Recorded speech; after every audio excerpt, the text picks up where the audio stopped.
my name is Mayana, and today I'm going to be doing my June wrap up. So in June, I read a total of 22 books. I think I had a really good reading month because last month was absolutely terrible, and this month was such a good pickup from it. These are not all the physical books that I read. I've been going to my library a lot recently, which I'll be talking about my library a lot in this video. I've been going to my library a lot recently, so a lot of the books that I had read through my library, but I had to return them. I've been going to the library a lot recently because I just feel like I haven't been, ever since I got my Kindle, I've been lacking reading physical books. So I decided to go to my library because you have a time limit on everything that you need to read. And so I feel like with that, it's like helping me read a lot more physically. Let's just get into it because I don't really do stats or anything like that. The first books that I have to talk about is the Princess Diaries. I read books 3 through 10. I read this for a video. You can go and watch it where I literally tell you the entire plot of all 10 books because a lot of people didn't know there were books. And I read them because I really love Michael in the movie. And so I heard that he got together with Mia in the book, so I read the books. Girl, that was a big mistake. Michael was like, it was like a very early 2000s. The pop culture references were really fun, but like the way that like the romance was written like made me uncomfortable at points. But other than that, I thought the book was really fun. A lot of people find Mia annoying, but I find her entertaining, so whatever. I gave the books a series from between, like, I gave the books a little bit of everything. Some got 4, some got 5, a little got 3, maybe one got 2. I gave the ratings a little bit of everywhere. I talk about it in my other video if you're interested. The next book I read is I Wish You Weren't Here, and this is a sapphic YA book. This is about 2 girls who are all in the same friend group, but they aren't necessarily friends and they don't necessarily like each other. They're not necessarily rivals either. They kind of just put up with each other and they kind of do their own thing. And the main character goes to the love interest birthday party and she's talking to the love interest mom, telling her about this camp experience that she does every year and how it helps her college and just how much she loves it. So then she goes to the camp, and the only place that she has free of this girl she ends up running into, and she's like, oh my gosh, I am not free from you. And the girl is like, girl, this is your fault. You talked to my mom about it, you hyped it up, now my mom want me to be here. So then they end up like forming a romance. I thought it was fun, but like it wasn't like nothing, like I don't know, like it wasn't like nothing to love. Like I don't know, I think when people hear like 3 stars, they're like, oh my gosh, like the book is terrible. And it's like, no, the book was good. It just like 4 and 5 stars are like favorites, and this book wasn't a favorite. Oh shit, I forgot to turn on my humidifier to like really set the vibes. The vibes are just all off in this video, like my bad. But yeah, the next book that I read was Fangs. I gave this 5 out of 5 stars. I read this because I joined my library summer reading program, and for the adults we have a bingo sheet, and so on that bingo sheet it was to read a graphic novel, and I really just like, I love this graphic novel. It's been a while since I've reread it. I've actually haven't reread it since the first time I read it a few years ago. So I was like, okay, well, why not give this a read now?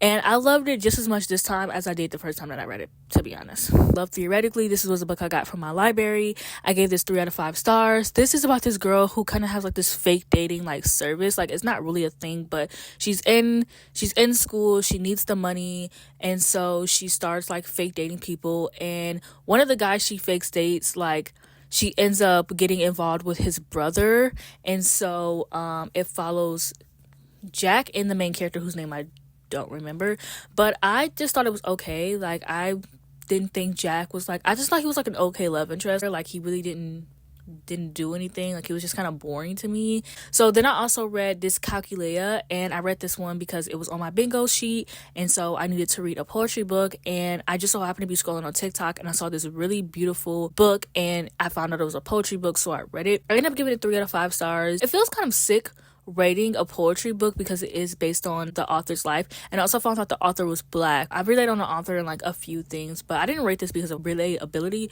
I just like thought it was okay. I think the biggest issue is the fact that it revolves around math, and like personally for me, I don't give a fuck about math. I'm not that great at math. Despite the title kind of insinuating, because of the Calcula part, math. Despite that insinuating it was about math, I really didn't consider that, and I read it and I was already reading it, so I was like, well, might as well finish it. It wasn't terrible or anything, so I recommend it if it sounds interesting to you. I read Gwen and Art Are Not in Love. I also got this from my library. I've just been having so much fun going to my local library and seeing all that they have to offer. Like, I'm just always in all the aisles. You know, I feel like for a while my reading is just going to be all over the place, and like things that like I've either said I had no interest in before, or just things you would never think I would read, because the library is easily accessible. So I feel like, why not give these things a try? Like, they're already here, so why not? Yeah, I read Gwen and Honor Not in Love. I gave it 3 out of 5 stars. It's a historical romance. It's actually pretty interesting because it's a fake dating book, but they don't fall in love with each other. Gwen is fake dating Art because she's in a sapphic relationship, and Art is fake dating Gwen because he's in a gay relationship. They are sent on the summer to like live together because they're supposed to be married to each other, and then Gwen ends up finding Art's diary, and Art ends up spying on Gwen and finding out that like she likes girls. So they, at first they kind of like blackmail each other, but then they're like, wait a minute, why don't we just keep fake dating each other so we can be in our romantic relationships? And yeah, I thought it was fine. I did not like how modern they talked. And also, I don't know anything about King Arthur, and this, I kept getting confused because I'm like, okay, well, he's a descendant of King Arthur, but why is his name King Arthur? And then isn't Gwen a character in the, like, that mythology or whatever? I don't know. I kept getting confused. And I got this from my library because I hate reading book of the month books. I don't know what it is, but it's just something about them that is just like unreadable to me. So I decided to read this.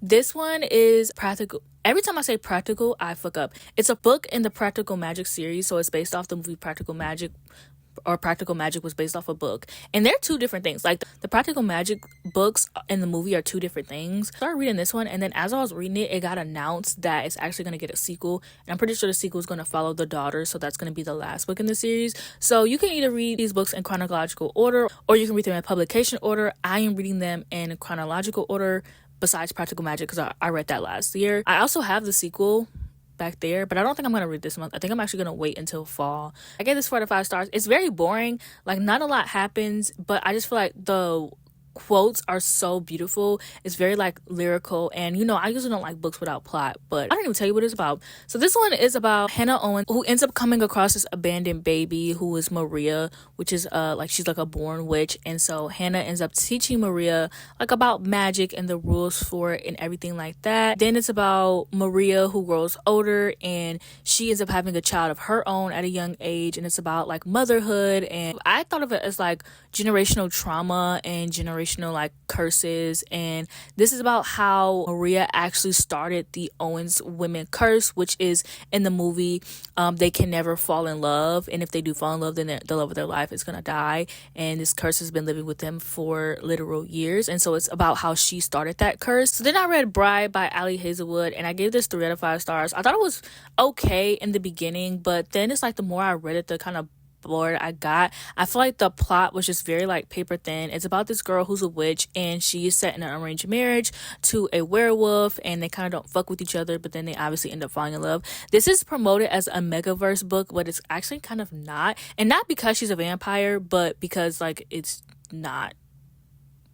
Like, just because it's not. I feel like straight people have like really gentrified like the Omegaverse, and like what was something that was about like gender study and honestly men being able to get pregnant, which I find very entertaining, it is now just about the nodding and the straight people and things like that. And this is not my first Omegaverse book. This is not my first published Omegaverse book. This was my first like Omegaverse like vampire werewolf book, I will say that.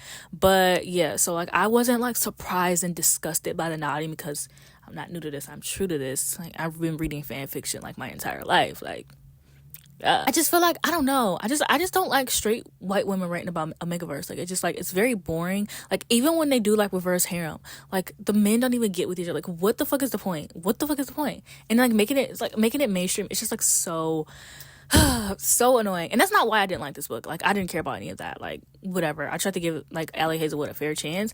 I just feel like the plot was like very like paper thin, and this book is like 400 pages long, so then it's like doing like nothing for 400 pages. I just really have an issue with romance books being over 320 pages. Honestly, I think the perfect romance book is like 288 pages, and I just feel like whenever I read a book, I didn't need to be 400 pages, and the answer is more than likely no. Therefore, that's where my issue come from. Then I read Broken Bonds, which is just also like an Omegaverse book, and it's also a reverse harem book, and it was just really fucking, it was short, but it was just really fucking stupid. It's about this girl who her like family died in a car crash, and so she ends up like on the run, and then they end up finding her, and everyone has like their own bonds, like a group of guys that like they're set to. So she ends up being put with her bonds, and then they like treat her like shit because she like ran away and like gave them like a bad name or whatever. It's also like set in college, but the characters don't act like college age, like they act like high school, and they're just like really mean to her for no reason. Like there's like this one guy who's just super mean to her for no reason, but then there's a character who she thought was like really sweet to her, and he went to go register for classes, and some girl like puts a note in his pocket, and the main character doesn't react because she kind of perceived him as like a man whore, and she was just like, okay, whatever, like I'm not like his girl or whatever. So then after he gets mad at her, he's like, yeah, you're just so fucking selfish, like you don't even care to react, like you don't even care that some girl put her number in my pocket or blah blah blah. And it's like, why are you mad? Like, why are you calling her selfish for that? Like that doesn't make any sense. Like that's nothing to do with like her being selfish. She like, I don't know, that scene just really pissed me off, and it had been pissing me off before then. Like I just think the book is really just genuinely fucking stupid. Like it has a 4-star rating on Goodreads, and it sucks. Like genuinely, I hate the TikTokification of like reading right now, because the worst shit that you have ever came across will have 4 stars, and it's like, why? Like genuinely why? Then the next book I read was the 7-10 Split, and I gave this one 3 out of 5 stars as well. This is a separate book about 2 teachers, which I found like very intriguing. I've always wanted a book about teachers falling in love with each other. Like I love like the whole like English teacher and like our teacher falling in love. It's just like, one was an English teacher and one was like a chemistry teacher, so it's like still good. And the fact that it's sapphic I thought was really good, and it's also like about the main character trying to start his bowling team, and then like this girl that she used to go to the high school with ends up coming back to town to work in the school, and like they kind of ended off on bad terms, so it's a bit of rivals to lovers. You got teacher romance. Like, I just thought it was like the circumstances were like very fun, and I was very interested in the book, and it was 288 pages, like literally the perfect romance book to me. But the issue is that like I think the book would have benefited from a few more subplots. Not saying like it needed to be longer, but I just think that it needed a little bit more subplots, like just like, I don't know, something fun. Like it just was nothing there besides like them and then the reason why they stopped being friends was also stupid. And I hate like enemies to lovers or rivals to lovers or second chance or fake dating, and like the reason why they stopped talking to each other is just stupid, because it's like, what the fuck was the point? Like, you know. And The Revenant's Dark, which I gave 3 out of 5 stars. I really wish I could tell you what happened in this book, but it's like as soon as I closed it, I forgot, because I was also reading Iron Widow at the exact same time. Like I genuinely like read 100 pages of Iron Widow, then I read 100 pages of this, and then I went back to Iron Widow, then I went back to this. So I don't know why I did that. That was a really dumb idea, and I really don't remember what this book is about. It's about like, it's a polyamorous book. It's about like blood magic, and it's about this main character working with 2 other people. I just found it like kind of meh, because I was reading Iron Widow at the same time, and they aren't similar at all. But Iron Widow was just like, well, Iron Widow is also polyamorous, but so I gave this 3 stars. Like it was fine. Let's get into Iron Widow. I give this 4 out of 5 stars. The main character, fucking unhinged. I love this bitch. So this is about this main character whose sister was killed. Basically, in this like universe, women are killed all over because that is like helping power up like these machines against like these other like conundrums, which are like the villain machines, and then like the human machines, like the human operated machines. So the women are killed to like benefit the human operated machines, and the main character's sister is murdered. So the main character is like, you know what, bitch, I'm about to go murder the guy. And so she actually accomplishes that like the first 100 pages in. So she goes like murder the guy. She's also put into an arranged marriage of one of the male main characters, and then the other male main character is like her childhood like best friend. And the main character is a 10. She is fucking unhinged. I love this bitch. Like it was just so entertaining.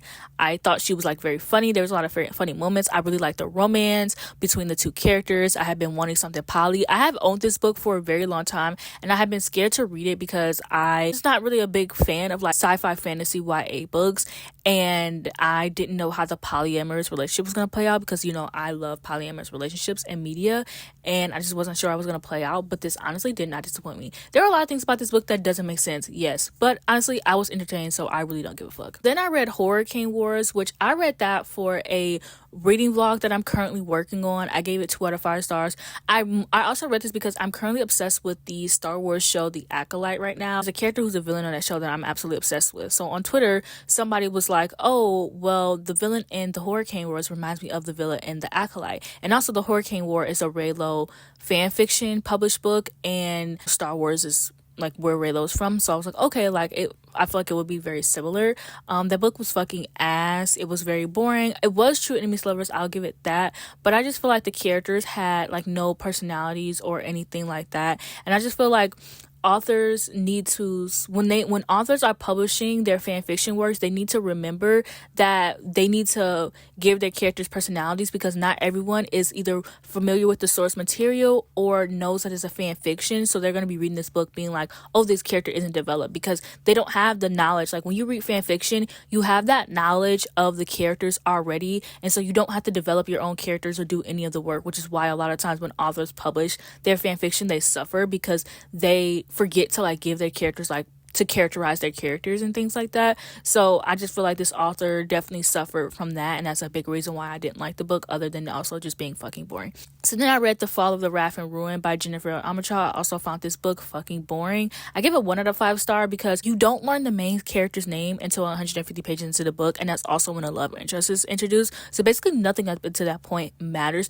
and it's just a bunch of characters doing things and talking, and it's just very much there for like smut, which is like fine if that's your cup of tea, but it's not mine. I found the romance like very like insta-lovey and flat, and I found the main character to be exactly like Poppy from Blood and Flesh and Fire, or fuck, that's the two fire fuck what is the book called? From Blood and Ash. Yeah, From Blood and Ash. Yeah, so I found the main character to be like Poppy. I also found the romance to be very similar, but like a watered down version. It's like the author was like, hey, like what if I took Poppy and Castile and I just waterboarded them and then wrote that into a book. So yeah, I just feel like it was very like bland, but you'll have more of my thoughts on that in the vlog that's coming up next month. So I go on a lot more rants, so just in case you feel like, oh, like you already told me about how you feel, what do I need to watch the vlog for? Watch the vlog for the rants that I'm gonna have, because I have so many. So yeah, that's it for this video. That is all that I read in the month of June. I am so happy that I've gotten out of my reading slump. I hope that you liked this video. Don't forget to like, comment, subscribe, and I'll see you guys in the next one.